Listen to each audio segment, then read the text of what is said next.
Now I should have set up my screen for screen capture. Something it's kind of neat is I actually have my desktop marked. If I pull this right down to the corner, I get a perfect screen capture in there. So anything I want to capture on for my screen capture, I just drag it to that corner. This is going to be how to make thumbnails using GIMP.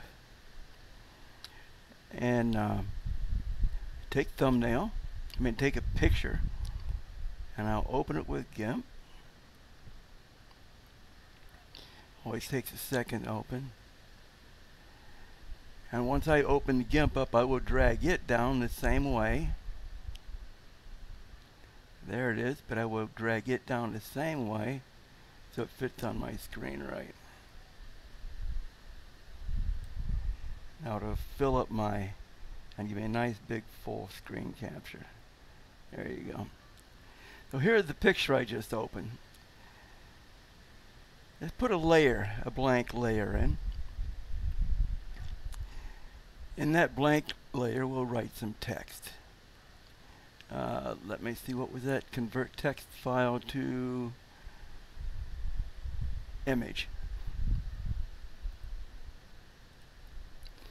So go convert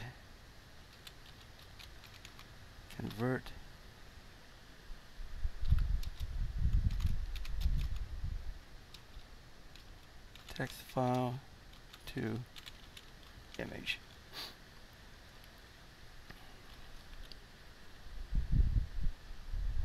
Now if you click your mouse in the middle of that and you hit Control A, you light up all your letters. So you can do whatever you do everything.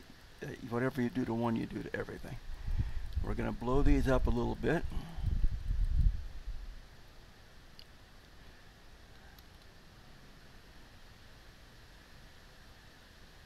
And now we've got this. We'll select them all again. Control A.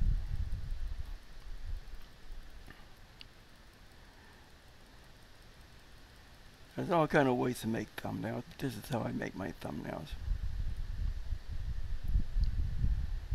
Well, then you can drag it and drop it where you want it to be. I put it about in the middle, about in the center. And I'll lower that down on a blank layer.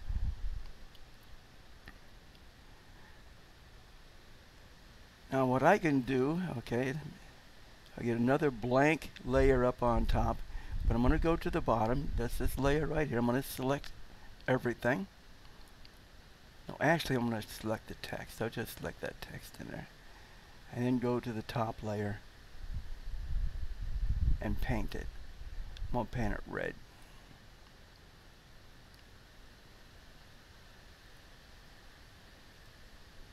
Now it's all red, but it's got a black layer under it. See it? Okay, select none. Go to the bottom layer. Go to the filters and blur. Use a Gaussian blur. Increase that blur a little bit. A little bit too much. And now there's a blur behind those letters, but it's very faint. So if I duplicate that layer, it gets more intense. Merge down, now duplicate that again. So it's actually like duplicating it 4 times. There we go. And there's the image. And then File, and Export As.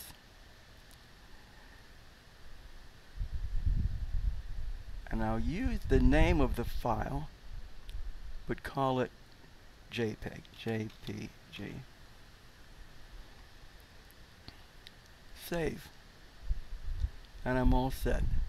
And I've got my thumbnail all set to upload.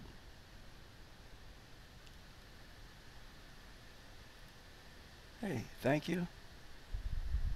And come back again.